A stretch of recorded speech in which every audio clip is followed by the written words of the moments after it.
Staying Alive, Rocky IV, Transformers, the movie. This singer, songwriter, keyboards, synthesizer, piano, drums. It is our pleasure, my pleasure, to introduce Mr. Vince DiCola. Are we on a lag? There we are. There we Yeah, I go. think so. A little lag there. Sorry. I think it's a little West Coast delay there or something. Yeah. I was just Hey, thanking Vince, you thanks for having joining me on us. the show. Oh, thank you for joining us. Oh my God. And Thank you. hello to all the fans. Yeah. Absolutely. Okay. So we're dealing with a little bit of a lag Amazing. here. Yeah. I hear So that. everybody, please bear with us on this Yeah. one. We got It'll catch up. yeah. So Tony, It'll go ahead. catch up. There we go.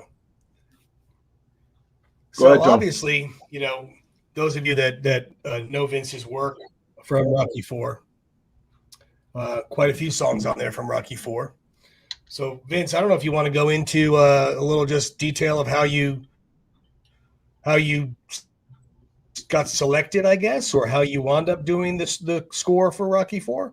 It's a good story, and I'll preface it by saying there was no reason in the world I should have gotten that job, because all the composers in Hollywood were vying for it. Songwriters, producers. It's unbelievable. My manager just happened to be the music supervisor on the film, and he said, "Listen, I was one of the first people that heard that Sylvester Stallone had a fallout with Bill Conti. I don't know what that was about." And Robin said, "Look, I know it's a long shot." Robin Garb is my former manager. He said, "I know it's a long shot, but I would like to pitch you for scoring Rocky IV." Well, after I laughed for about 5 minutes, I said, "Robin, I can't even imagine." He said, "We have nothing to lose." He said, "Here's my campaign. Here's my suggestion. I have the script. I know exactly what the movie's going to be. I just want you to write 5 pieces of music. I want you to write a training scene, a fight scene, a funeral, some funeral music because of the main character, one of the main characters dying, and 2 what he called tender piano strings for Rocky and Adrian."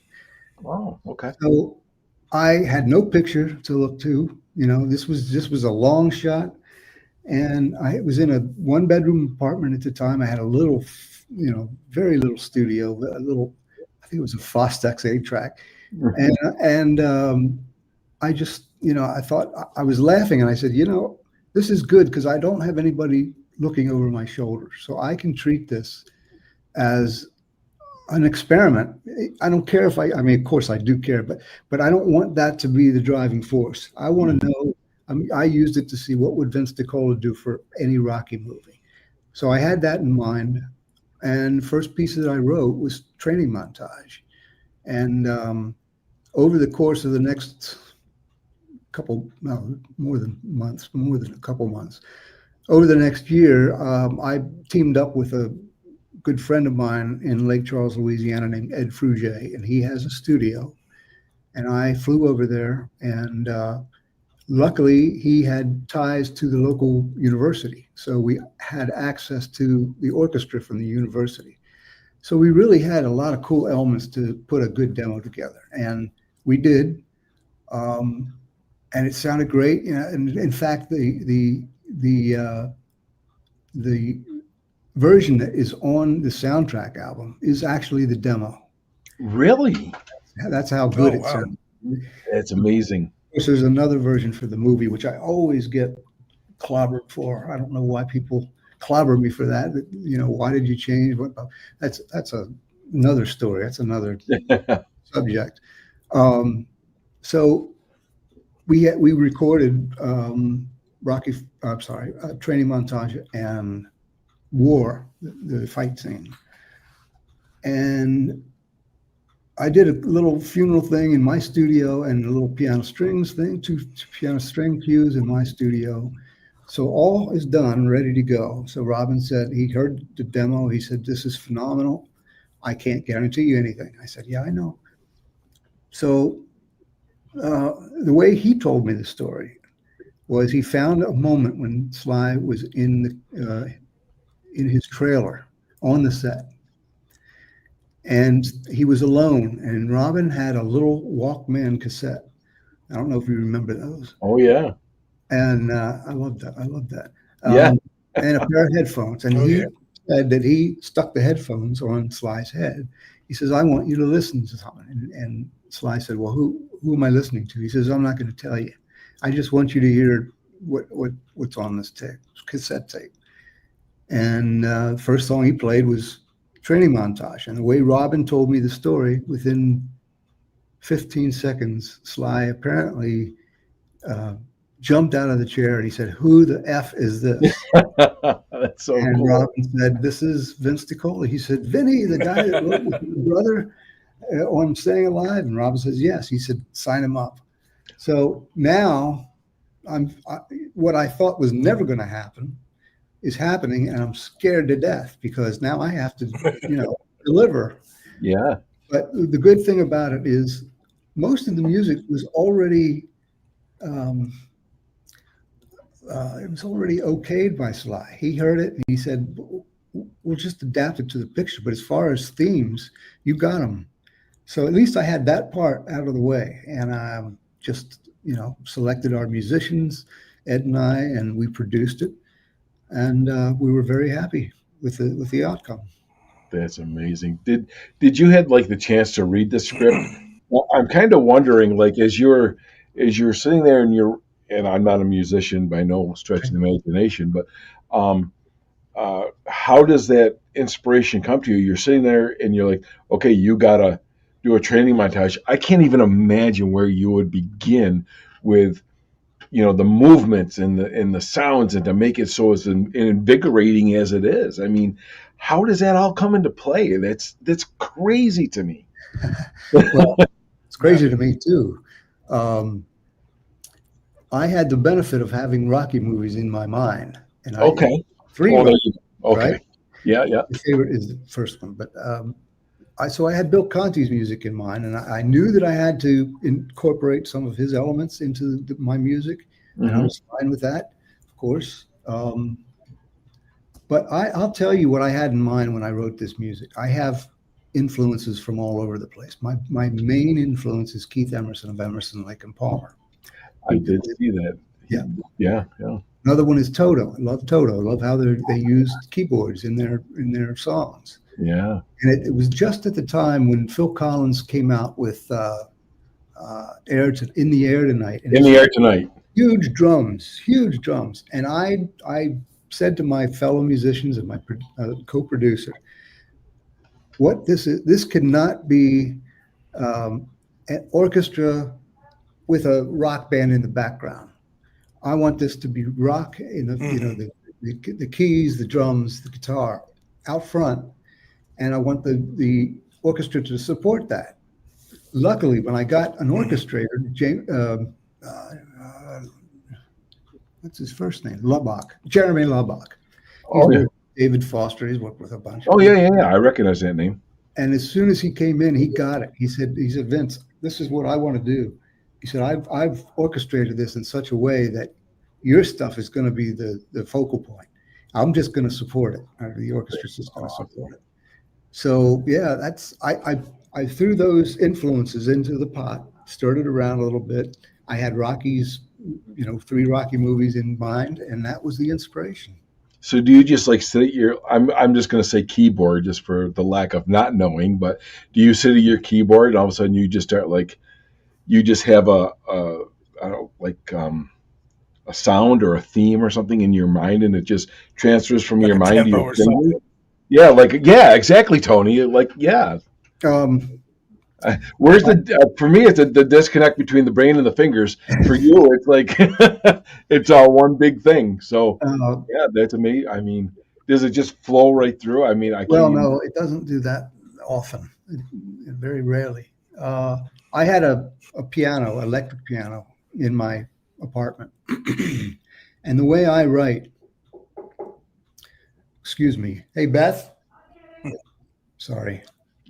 That's okay. The way I write is I just put the tape recorder in record, and I just start playing. I start playing in the style that I love, Hmm. and again with those influences in mind. I don't remember how fast. I do kind of remember that Training Montage, which was the most exciting one for me to attack. It came pretty quickly. I didn't Yeah. have melody before Robin wanted to pitch me for the movie. I didn't have the melody, but as soon as he told me about the campaign he wants to put together, Training Montage was the first piece I wanted to attack, and I seem to remember that came to me pretty quickly. That's amazing. That is so cool.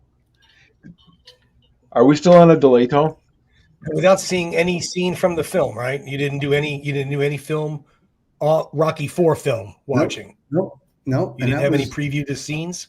No, all I had was Robin telling me the script. He wouldn't even give me the script. He said, "Here's what's going to happen," and it's going to be. There's going to be elements that are shared with the other Rocky movies. There's going to be a training scene and all that stuff. So he said, just use that as a reference and do what you would do with your style and your influences, and come up with these 5 pieces of music. And that's what I did. Wow. Right. Now, Tony told me this just prior to going on, and I did not know this, but one of my most favorite songs is Hearts on Fire. And he told me that you wrote that? I did. I wrote the music. I mean, that is like one of my most favorite songs, not just of Rocky, but in general. Wow. And I absolutely love that. Whenever I have the opportunity to work out or train, that comes on, man, I run right over my speed bag. Wow. That is my ultimate. I absolutely love that song. Well, thank you. I wrote the music. I did not write the words. Those were written by Ed Frugier, my co-producer, and a gentleman I'm sure you were aware of, maybe Joe Esposito. Yeah. Name is it. So Joe and Ed wrote the lyrics, and I wrote the music. Yeah. I gave the music to them. They wrote the words. And John Cafferty and the Beaver Brown Band. A funny story too. Joe sang on the demo, and Joe sang unbelievably well. And actually later, Sylvester Stallone came to Joe and said, "I'm sorry that I couldn't use your version, but the record company, Scotty Brothers Records, had their artists ready to go. And we thought of all their artists, John Cafferty would be the guy." So I said, "Yeah, we could make that work." And I remember the first day that John came in the studio, and he said he didn't know who I was. He just walked past me. He said, "I don't know who the F wrote this song, but I don't know that it's really right for me." What? And I tapped him on the shoulder. I said, "I wrote the song, and I think it's good for you, great for you." And he did a great job. He came in. I remember he did it quickly, and that was it. It kind of sounds like Carl Weathers reading in front of Stallone, saying, "Well, if I was in front of a real actor." Yeah, right. I never heard that story.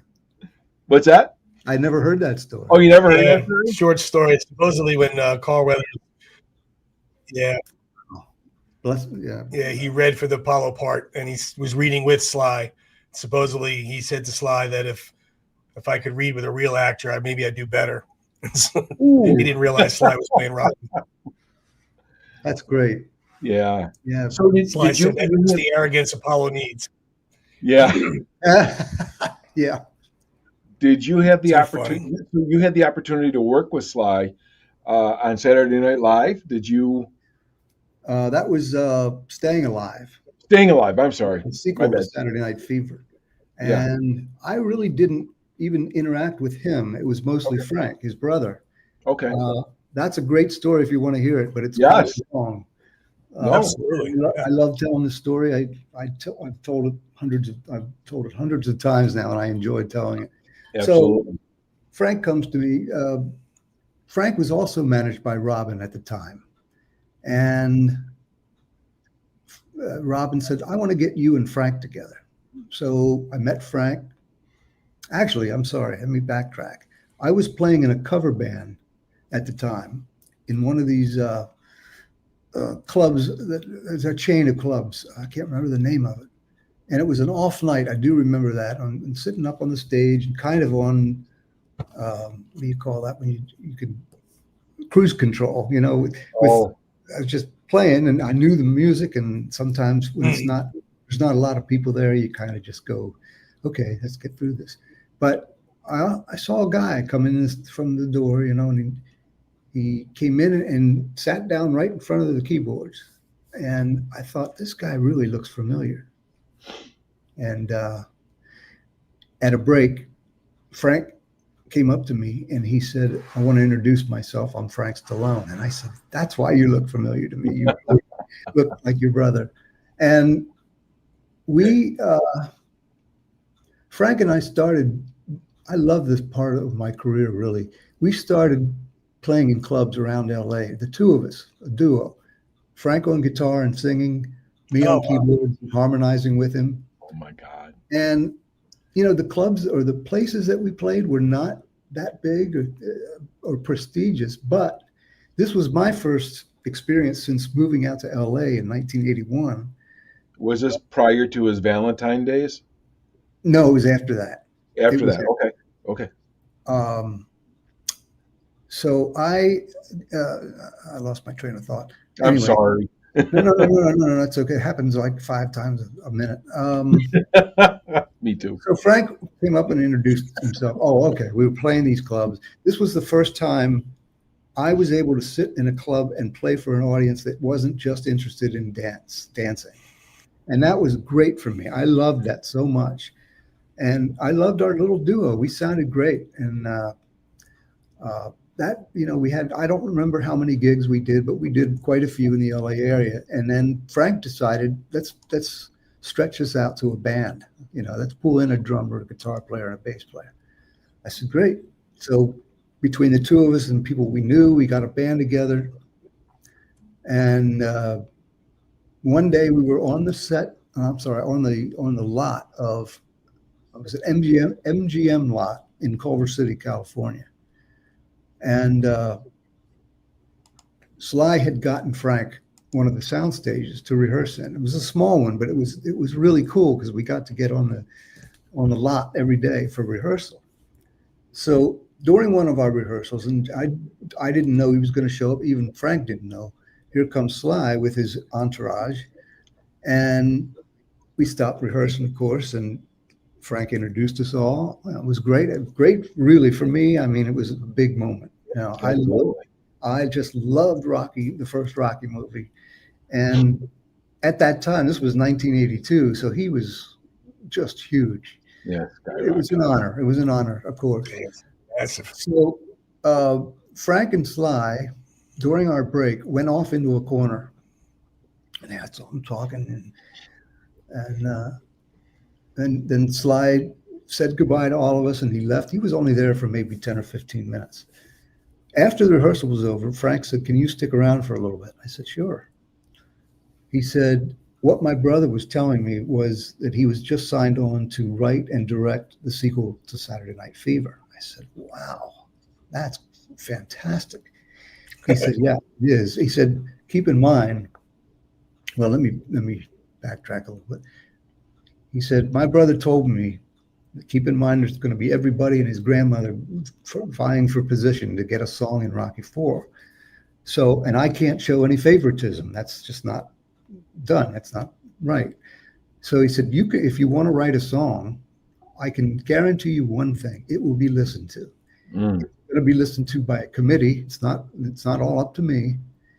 And we will give you our honest opinion. So Frank and I and the band go into a studio. It was my first opportunity to go in a professional recording studio since moving to LA. And it was such fun. I think we did this over 2 days. I got to backtrack again. I went up to Frank's house in Bel Air, and we wrote a couple songs. And Joe Esposito came in because Frank knew Joe. I did not at the time. So long story short, Frank and I ended up writing 5 songs together, 3 of which were co-written with Joe Esposito. And it was just grand piano that Sly had at his house, Frank on guitar and singing a couple melodies here and there. We put together 5 songs. And then he said, let's go into the studio to record them. We did. I think it was over a period of 2 days. And okay, so now it's time to take the master tape over to his brother. So Frank, I didn't know what to expect. Frank called me that night. He said, I'm afraid I don't have good news. I said, why? He said, my brother not only felt these weren't right for the movie, he hated these songs. Hated them. I said, really? He said, I was right beside him when he was listening, and he just looked over at me. He said, I hate these songs. I'm sorry, Frank, but I do not like these songs. I said, oh, wow. Well, and that, to me, that was the end of the story. But in my mind, it was the end of the story. But a day or two later, Frank comes over. He said, or he calls me and he said, I want to take one more shot at this. And I said, Frank, why? We're 0 for 5 here. He said, I know, but he said, let's take an afternoon. If you don't have anything better to do, let's take an afternoon and write a song, just you and me. I said, okay. And he was right. I had nothing better to do. I was only working at night with club bands at that time. So my afternoons were open. Frank came over and he had a boom box. I remember a little cassette boom box. He said, this is what I record ideas on. I said, cool, So he said, this is what I think my brother's looking for. He says, I don't have a musical idea, but I think I have the concept that he wants. And if I'm right, no one else that's handing him material is handing him this type of song. I'm saying, okay, what do you have in mind? He said, up-tempo, rock, melodic, with theatrical elements. And he even had a tempo in mind. He was clicking to me like this. He said, that's right in that tempo. I said, well, okay. He said, just start playing. Just start playing on the piano. And I'll tell you, that's good if we arrive at a good idea. And that's I can't even imagine that. 30 minutes later, we had the skeleton to Far From Over, which was ended up being the big hit of the movie. Actually, almost the theme, I would say, even over the Bee Gees material. So I said, okay, let's go into the studio and record this. I really like this idea, Frank. And I think he only had one melody, and that was the hook line on the chorus. Everything else we hadn't gotten together yet. So we finished writing the song as best as we could. We went in. We didn't go into the studio. That was my problem. Frank said, I'm going to take this tape from the little boombox over to my brother. And I begged Frank not to do that. I said, we did 5 songs in a studio and we didn't get anything from your brother. I said, I'm really, really hesitant. Right. Frank said, I have a gut feeling. I don't know if Frank told you this story, but he says, I have a gut feeling about this song. So that night, I went out to dinner with my wife because I really needed to distract myself. I didn't want to get my hopes up because of what the history of happened up to that point on this project. So I tried to distract myself. We come back. We had been living in a house at the time with 2 other couples to save money. And the other 2 guys were musicians and we knew them. So that was kind of cool. But we had this 1 bedroom in this 3-bedroom house. And we walked in that night after dinner and we had a little AT&T white answering machine there with a light that blinks. Oh, yeah. And we noticed that there was a light blinking. And I looked at Beth, my wife. I said, I don't want to even hear what's on there. I'm afraid to hear what's on there. Well, sure. Because we're from back east, she said, it might be an emergency that somebody's trying to get us from our family or something. Right. Said, okay. So she actually went over to the machine and pressed play. And the voice said, home run, Vinny. I can't wait to hear the song when it's done. And it was Sylvester Stallone. Oh my God. Geez. And he didn't have to do that. I'm sure Frank suggested it to him, but he could have said, no, I'm not going to do that. Sorry, I'll turn this phone off. You hear that? That's how my are announced. he said, I lost train of thought again. By the Home way, run. I had, yeah. Okay. I had COVID when it first came up, and I still have this short-term memory problem. Mm. Oh, One of jeez. the effects, and that was Yeah. 4 or 5 years ago. So you have to excuse me if I go under the No, radar. you're fine. Um, I have a CRS. You know what that is, right? I don't know. Can't remember shit. Vinny, don't, Well, I was just going to say, Vinny, don't take him seriously, please. it's great. So before I forget, Oh, that's awesome. so we had that is awesome. So we had to finish recording the song. That was the next step, of course, because we couldn't use the boombox version for a movie. So we finished the song, went into the studio, recorded with the same guys, I think. And by the way, going back to why Frank didn't want to do that in the first place was because he spent all his money on the first 5 songs with the studio engineer and everything. Not all his money, but Yeah. have any excess money laying around to do another recording. And I Absolutely. So we finished the song, finished recording the song, and one of my favorite moments of my career, my mother and father flew out from Pennsylvania, as they did 1 or 2 times a year. And it was great to see, of course, family and friends from back east. And it just so happened that we were granted permission, Frank and I, to go down on the set of Staying Alive. He says, I want you guys to see and hear what's going on. Okay, I was very excited about that. And I said, Frank, can I bring my mom and dad? He says, absolutely. I said, you think your brother would be okay with that? Absolutely. So the 4 of us, I think it was just the 4 of us, went down to the set. And when we walked in, it was like we were the heroes, because Sly came over, John Travolta came over, the choreographer came over, some of the dancers, and they kind of circled around us and said, what a great song. And then it started playing it over the speakers. Oh, wow. They were going to choreograph to it that day. And I was just blown away. That was surreal for me. I'm trying to get my hat straight here. Sorry. I was blown away that this much attention was being given to this song. Right.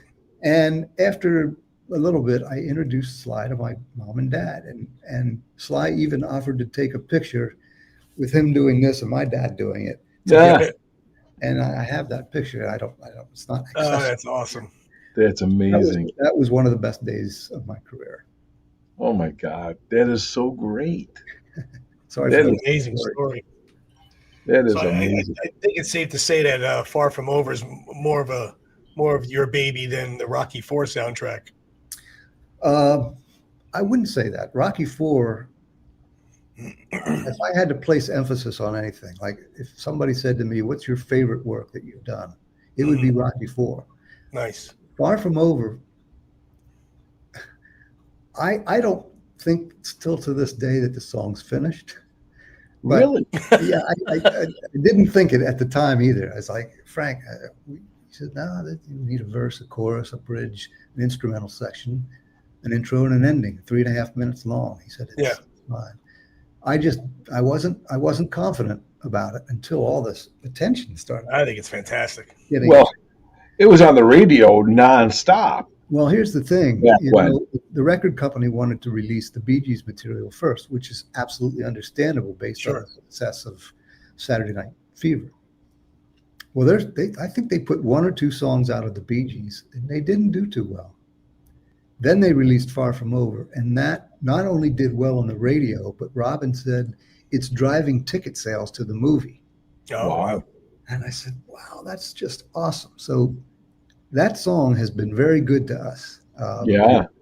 That soundtrack allowed my wife and I to get a house out here on our own in California.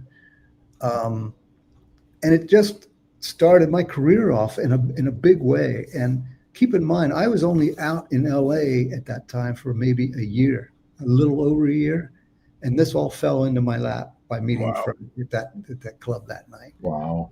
People don't usually experience that are trying to get into the Mm-mm. business. No. It could be a decade before they make the first meaningful connection. Sure. Luckily, I met Frank Stallone, and we hit it off, and our relationship grew. We wrote some songs and got them in a movie that his brother was writing and directing, and that was That's that. That was Do my you, first foray into film music in LA. I have an off the wall question for you a little Hmm. bit. Do you get to go back home to Pennsylvania often? I do. Okay. So when you go home to PA, I'm not exactly sure, exactly. Is it Lancaster? Lancaster. It's called Lancaster. Lancaster. We were saying I that. told you that. I say Lancaster. I said because direct- You said Lancaster. You said Lancaster. I said Lancaster. before the show, I said, "Oh, he's Yeah. from Lancaster." I go, "But if you're from Lancaster, you say Lancaster." That's funny. my best friend lives in Broomall, so Oh, that's not far from where I lived. no. Actually, he moved to Lancaster when he Oh, did first he? moved to Pennsylvania, and he went to Westchester University. Oh my gosh. Yeah. What a So small that's how I world. know the accent. Ah, I was So wondering about that. So my question is when you go home, have you had? I'm sure I'm going to assume I probably shouldn't, but that you have gone to the statue, the steps, and all that. Yes. I've seen them only a couple years ago. I had never been to Philadelphia to see all that stuff that had come up about Rocky Seriously. Okay. Well, Stallone. No, I hadn't on seen on your first visit there, what was the feeling that you got knowing that you are such a integral part of that movie? I mean, it had to be almost surreal, if not it. Was overwhelming. surreal. And it was phenomenal. My new manager, Peter Hackman, came with me. You talked to Peter, I believe. He Yeah. accompanied me on this trip, as did my former manager, Robin. So Okay. it was the three of us, and it was such a great experience for us. And yeah, seeing that, I'm getting my signals crossed here. That was for the Rocky IV director's cut when the three of us got together. Peter accompanied me to Philadelphia to see Okay. all that stuff, the steps and everything, and and we've got pictures taken there of the But statue. just to know that, so you show up to the steps. Now we call them the Rocky Steps. We don't call them the Philadelphia Museum of Art. We're biased. Yeah. But just to know that you're such a integral part of that, and just, I mean, I can only imagine I'd be sitting there being like feeling larger than life. It was. It was a dream come true. I mean, it was a moment of pride for me I bet. that was beyond any other moment up to that point. Yeah. Man, that's crazy. That's so awesome. So awesome. It- So Vince, yeah. tell us a little something about this here. I saw this when I was looking for some photos. We saw this symphonic rock suite, Rocky IV. Is this a tour you did, or is this a one-time show? It was a one-time show in Tenerife, in the Canary Islands. Oh, wow. The way that came about was a guy reached out to me, or maybe to Peter, through Facebook and said, I want to get to Vince DiCola, and I have an idea, blah, blah, blah. I don't know exact words, but it ended up being this guy named Pedro Merida. And Pedro he was a third of the production staff for a film music festival in Tenerife called Famusite. And Pedro said, listen, my favorite thing of all, my favorite music score of all is Rocky IV. And he said, it's an honor to talk to you, and blah, blah, blah. He said, would you consider coming over here and putting together a Rocky medley? A medley, we don't have to do the whole score, just a medley of whatever you want to do. And you'll be there with an orchestra. And I said, man, I'd never done that before. He said, listen, we don't have the big budget, but we are going to also ask you to do master classes on the days that you're not rehearsing. And he said, you'll get paid for that. Oh, wow. And we get paid very well. Anyways, long story short, we put this put this medley together, and it was, I think it was 12, 13 or 14 minutes long, and to go over there and perform that with an orchestra in front of a pretty big crowd, like 1,500 people, in an amazing auditorium. Just the outdoors of this place looked unbelievable. Mm. So, yeah, that's how that came about. And Wow. it was a couple years later when Pedro said, "Let's do the same thing for Transformers." I said, "Well, really?" He said, "Yeah, let's do that." So we used the same people, and but this time, and this is a big differentiation. The first time I'd done the Rocky medley over there was with their youth orchestra, and these kids were amazing. Well, this is going to be with the adult orchestra, and he said, "Vince, he's going to be 64-piece orchestra and something like a 24-piece choir." Oh, So That's great. he already had ideas, musical ideas of the order to put the songs in and how to connect them. I mean, I said, "Pedro, you've done my job for me here. You really." He said, "Well, I'm very passionate about this." And he said, "Of course, you can do whatever you want, but this is my suggestion as a starting point." I think I used 80% of his ideas. That's awesome. And we put the thing together, and we luckily had the opportunity to record it, both audio and video. okay. And with I got 12 cameras set up. I mean, it was a pro setup. We are right now trying to get, Peter is working hard to try to get the rights to release that recording. Now, that was part of, it wasn't just for me. It wasn't just a Fumusite Festival for Vince DiCola. There were other composers involved. Brad Fidel, or Fidel. I don't know how he pronounces it. Terminator. See, I'm telling you, it's that bad.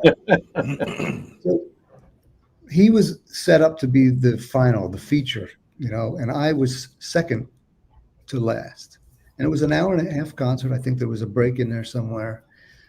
But man, it was unbelievable. When I was rehearsing with the orchestra and the choir, I was almost in tears. It sounded perfect. Wow. And this was the first opportunity to do the tag of Hearts on Fire, which was then called Up the Mountain, where he's going up the mountain and he gets at the top and drag it out.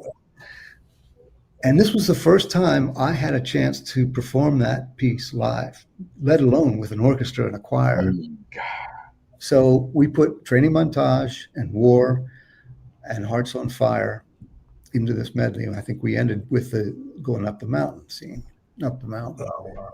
And it was awesome. And I have to say, the standing ovation I got was about 2 minutes long. I was going to say it had to have ended in a standing ovation, number one. Yeah, it was another one of the great moments of my career. So you're trying to get the rights to get this released? Yes. And maybe eventually we could get a CD or something? Of the whole concert. That's okay. What Peter has a record company, and his record company, he wants that record company to release this. This is there any I don't know, what would you call it, Tony? Not footage, but audio of just your. There might be something on YouTube. I don't know. Maybe some bootleg something. There's bootleg stuff there. Yeah. Okay. Well, you'll have to keep us posted on that. Absolutely. Yeah, it'll be with the same conductor, and it'll have Transformers artwork to it, and wow. I'm really proud of it. There would be no Rocky collection complete without it. Yeah, there you go. Amazing. Absolutely. Amazing. Well, I know we're a little late for this picture here, but we just wanted to put this up. Oh my! There it is. Peter said, yeah. That's it. I don't know where Peter is. Oh, he was taking the picture. He probably took the picture. Yeah. We had a great time.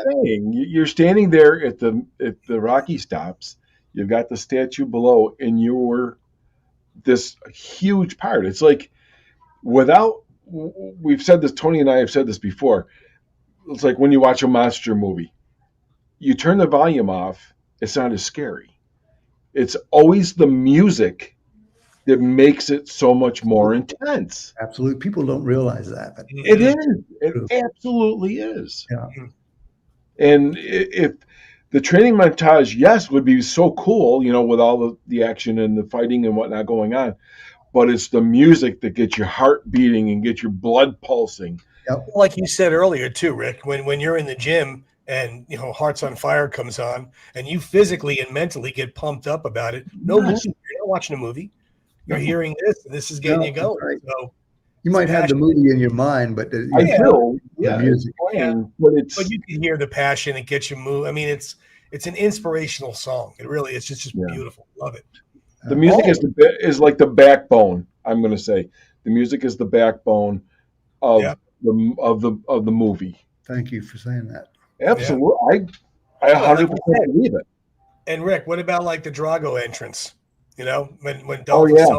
Oh, you got, that was done. I tell you, that was one of the cues that was done to picture when it was finished, and it was one of the greatest days of recording. I have a very good friend named Casey Young, and Casey Young at the time had a truck full of synthesizers and all the latest equipment, and he brought all this stuff over to Scotty Brothers studio, and it was like a candy store for me, and there was keyboards everywhere. He said, "How about this, Vince? Let me just get some sounds up on all, a lot of these keyboards, and you go around the room and just try out different ideas." And my co-producer Ed Fruget was also in the room, and he is a keyboard player. So I said, "Ed, come on in." I think Casey might have played a role in this as well. And that cue was written very quickly. And it was inspired by the synthesizers, the sounds that I was getting, which I never had. I mean, you have to understand, literally truck full of stuff and the latest gear at the time. Yeah. And Casey knew how to run it. It was just amazing. And that just it like resonates with you. You see the shadow. I mean, how cool is that? That's And not Casey. only that, but Casey got the sound up. It played so well to the character. Like when I heard the music, I was getting aggravated. Like, look at his smug face and like, Yeah. yeah, Yeah, that was great. That was a great experience, a fun experience. And you've had the privilege of actually, you've played with other musicians from Chicago, Jethro Tull. Well, I know you said Emerson, Lake and Palmer is one of your He's one of my influences. I never played. No, but it was one of your influences. But I mean, in Santana, Alex Lidgerwood. Okay. Is that the connection that you're reading, or? Yeah. Not many people make that connection when they're talking to me. Alex is one of the best singers in the world. I'm telling you, I did so many club dates with him as a keyboard player. Okay. Out here in LA, that guy, every night he would change the melody, and that's very hard to do if you have great melodies, but he would embellish it perfectly. He wouldn't overdo it. Yeah, sorry, I could go off on. But there's a lot to be said for that, because there are singers and then there's singers, right? And there's like someone like Alex or Steve Perry, who they don't miss a note. No, of course. They don't miss a beat, they don't miss a note, and they can go up and they can whatever they want to do. And then there's others who need all that other stuff to make them better. That's right. Absolutely. Maybe 7 or 8 years ago, I was contacted by a representative for a guy named Glenn Hughes, who was in Deep Purple. Okay. Lead singer and bass player for Deep Purple. And he was looking for a keyboard player to come in and record some B3 stuff, organ stuff. And he got my name from somebody, and I went in, and from the instant we met each other, we just clicked. And he loved the way I played. Fast forward, he knew I didn't really, I wasn't a touring musician. He knew that. But he said, "Listen, I'm doing a 2-week tour in the UK. would you consider coming over and playing with me? I said, man, I'd love to do that. It's 2 weeks. It's not going to be an extended thing. I'm not going to be away from family for long. That's great. Glenn and Alex, it just so happens, they are the two of the best singers in the business. I had the honor of working with, and Jason Sheff from Chicago. These guys are the best. So yeah, I did the tour with Glenn, and the last date of the tour, he introduced me to the orchestra, to the audience, and got a very good response from them. But it was fun. I wasn't doing any of my material. It was all Glenn's stuff. It was a it was a tribute to Deep Purple. So we did all Deep Purple music. That's awesome. That was fun. Who played Jimmy's part? What's that? Who played Jimmy's part? I'm not sure I'm understanding you. Jimi Hendrix, wasn't he? He was the original Deep Purple, wasn't he? No, he wasn't in Deep Purple. He wasn't associated with them. It was I'm going to blank on another name. That's okay. Richie Blackmore was a guitar player for Deep Purple. Oh, Richie Blackmore. Okay. But what I think you're getting at is the keyboard player. It was fun for me to learn his material. John Lord, one of the best rock and roll B3 players in the business. Okay. He's since passed away. So I had to learn all of John's stuff. And I remember one of the songs, he said, listen, you're going to have to do this note for note, because the people know this song and they know that solo.